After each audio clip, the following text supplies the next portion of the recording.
बालों के ऊपर आज एक और वीडियो लेके आया हूँ जिसमें हम आपसे डिस्कस करेंगे कि बालों को किस तरह से हम क्लैरिफाई कर सकते हैं, यानी कि बालों को टॉक्सिन से कैसे बचा सकते हैं। देखते रहिए पूरी वीडियो। बिस्मिल्लाहिर्रहमानिर्रहीम, अस्सलाम वालेकुम। बालों की खूबसूरती को बढ़ाने की खातिर हम चाहे मर्द हज़रात हों, चाहे ख़वातीन हों, इवन अब बच्चे हैं या कोई भी एज ग्रुप के लोग हैं, वो बालों के ऊपर बहुत एक्सपेरिमेंट्स करते हैं।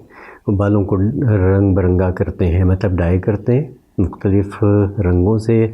ख़वातीन लो लाइट्स करवा रही हैं, हाई लाइट्स करवा रही हैं, बार बार कलर चेंज करवा रही हैं, ब्लीच करवा रही हैं और स्ट्रिकिंग करवा रही हैं।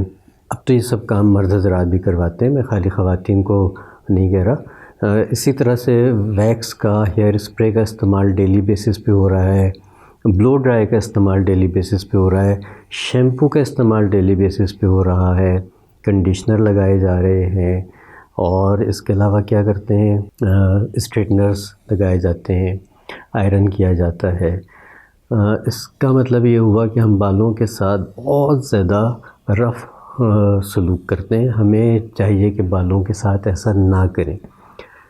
जितने केमिकल्स हम इस्तेमाल कर रहे हैं और ये समझ रहे हैं कि हम अपने बालों के लिए बेहतर कर रहे हैं, हम उतने ही बालों को फ्रेजाइल कर रहे हैं। फ्रेजाइल का मतलब ये कि जो आसानी से टूट सकें, चाहे वो कलरिंग हो, चाहे वह ओवर शैम्पूइंग हो, चाहे वो ओवर कंडीशनिंग हो, चाहे वो केराटिन हो, चाहे वो स्ट्रेटनिंग हो। मतलब जितने भी केमिकल्स हम लगा रहे हैं, लाख पार्लर वाले कहते हैं कि सेफ़ है, इनका कोई इतना नुकसान नहीं है, इनके साथ आप बड़ी आसानी के साथ अपने बालों को ट्रीट कर सकते हैं। नहीं, ऐसा नहीं है। यकीनन इनके नुकसानात हैं और बहुत ख़तरनाक नुकसानात हैं।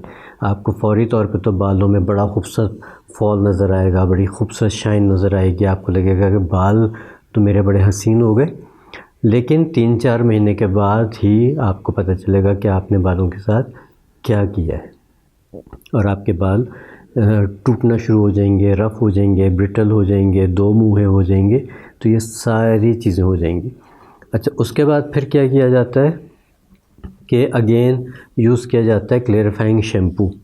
क्लैरिफाइंग शैम्पू एक टर्म है जिसको हम इस्तेमाल करते हैं कि किसी भी चीज़ को क्लियर करने के लिए हम क्लैरिफाइंग कहते हैं। उसमें शैम्पू भी आ जाते हैं, क्लैरिफाइंग सोप्स भी आ जाते हैं, क्लैरिफाइंग फेस वॉश भी आ जाते हैं। क्लैरिफाइंग का मतलब ये कि हमने उस जगह से वो टॉक्सिन्स की या केमिकल्स की उस लेयर को ख़त्म करना है। तो अगेन ये भी तो केमिकल बेस्ड चीज़ ही होती है, ठीक है ना। हम केमिकल्स को केमिकल्स के ज़रिए ही साफ़ करने की कोशिश कर रहे हैं। तो इसका नेचुरल अल्टरनेटिव बताएं आपको तो आप खुश होंगे।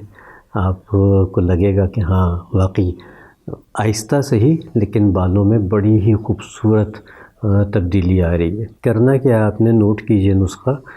इसके लिए आपको चाहिए माल्टे का रस। तकरीबन आपने अपने बालों की लेंथ के हिसाब से आप देख लीजिए कि 3-4 चम्मच से लेके आपको आधा गिलास तक चाहिए हो सकता है, डिपेंड करता है कि किस लेंथ के आपके बाल हैं, कितने घने आपके बाल हैं। तो वो उसकी आपने एडजस्टमेंट खुद कर लेनी है। इसकी कोई ख़ास मेजरमेंट्स नहीं है। हाँ, ये ज़रूर है कि इसको कितना किस हद तक बना के रख सकते हैं आप, ये बता दूंगा आपको। तो फ़र्ज़ कीजिए कि आपने आधा गिलास माल्टे का जूस लिया, उसमें आपने तकरीबन आधी चम्मच से कम, 1/4 चम्मच समझ लीजिए लेवल, आपने मीठा सोडा डाला और उसमें आपने बहुत थोड़ा सा, सिर्फ 2-3 कतरे आपने ये एप्पल साइडर विनेगर के डाल लिए। सिंथेटिक सिरका इस्तेमाल मत कीजिएगा, कोई भी आपने फ्रूट विनेगर इस्तेमाल करना है, यानी कि सिरका इस्तेमाल करना है जो कि खालिस हो, चाहे वो अंगूरी हो, चाहे वो सेब का हो, कोई भी सिरका हो सकता है, लेकिन बस 3-4 ड्रॉप्स आपने इस्तेमाल करने। ये आपका एक महलूल तैयार हो गया। इस महलूल को आपने बालों पे लगा लेना है, पूरे बालों पे लगा लें। चाहे इसको स्प्रे बॉटल में करके लगा लें और पूरे बालों में स्प्रे कर लें, चाहे आप कॉटन से लगा लें, चाहे आप हाथों पे लेके पूरे बालों पे मल लें और तकरीबन 15 मिनट के लिए आप इसको बिल्कुल छोड़ दीजिए। 15 मिनट के बाद आपने सिर्फ सादे पानी से इस दिन आपने सर धोना है, कोई शैम्पू नहीं करना। इसमें कोई ऐसी चीज़ नहीं है जो बालों पे चिपकेगी चिपचिपाहट लेके आएगी, स्मेल देगी या ख़राब करेगी। आपने लेकिन ये ज़रूर है कि खुले पानी से आपने सर धोना है कि बिल्कुल अच्छी तरह से ये सारी चीज़ें इसमें से बालों में से निकल जाएं।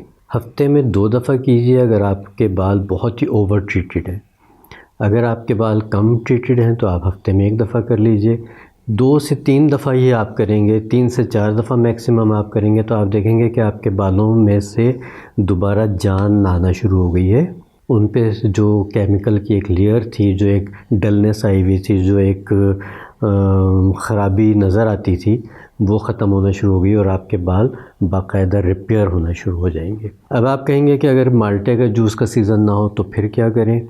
तो फिर आप ये करें कि आप नींबू का रस लें, लेकिन उसमें आपने थोड़ा सा पानी ऐड करना है, ठीक है? क्योंकि नींबू का जो विटामिन सी है वो बहुत स्ट्रॉन्ग है, एसिड काफ़ी स्ट्रॉन्ग होता है, तो हमने उसमें से थोड़ा सा उसको डाइल्यूट करना है।